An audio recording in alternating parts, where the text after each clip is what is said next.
Yeah, that is definitely something that we would like to get to. There are a lot of technological things that we need to implement, including the ability for your local game client to load a map on its own without connecting to a server.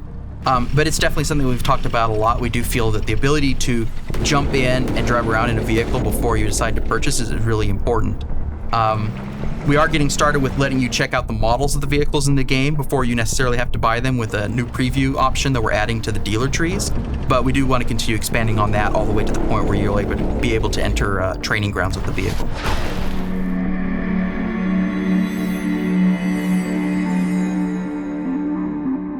That's a great question because it's something that we talk about a lot here at Obsidian. We've dedicated a lot of work over the last several months in order to improve the performance of armored warfare across a wide range of computers. We've implemented a lot of different new elements of technology to give people better performance on lower-end computers, including geometry streaming, geometry instancing, level of detail improvements, and other things like dynamic resolution scaling, all of which will really help improve the frame rate on lower-end machines.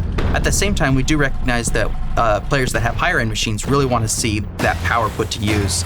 And we're going to be constantly looking at ways of expanding that as well, with improving the scaling of our visual effects and particles, looking at additional weather details that we can put on machines that can handle it. Really, we want to explore a wide range of graphical options, but we want to make them a toggle so that users that can support them can enable them on their machines.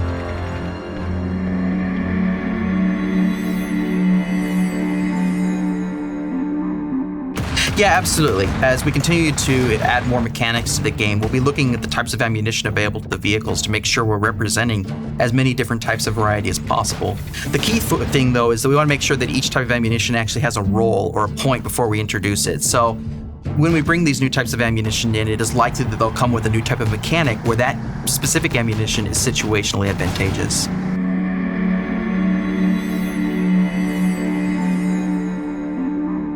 Yeah, that's absolutely something that we're going to be excited to show off once it's ready.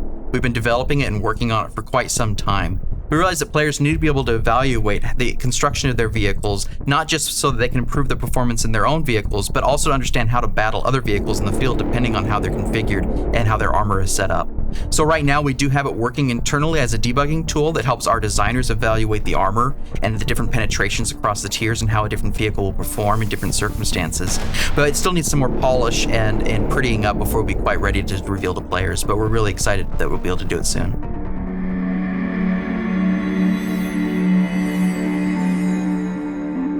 Yeah, that's something that we know is very important. It's something that we're continuing to work on. With each patch, we should be able to get closer to our goal, but it is something that we're going to need to invest a lot of time into to get right. We do expect that players should be able to tell by looking at the type of impact damage visible on the vehicle what the shell was that struck them. So until we've reached that point, we'll be continuing to work on it.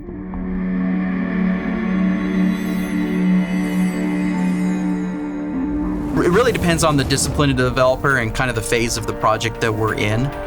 For example, it's quite common for artists to have a lot of work early on, while other disciplines are a little bit more stable. Towards the end of a project, when we're really focused on bug fixing and stabilization of the code, that's usually when programmers have to ramp up their time as well. But really, we try to find a good balance so that people aren't here excessively, but really the developers are happy and eager to work on this project. They're all very enthusiastic.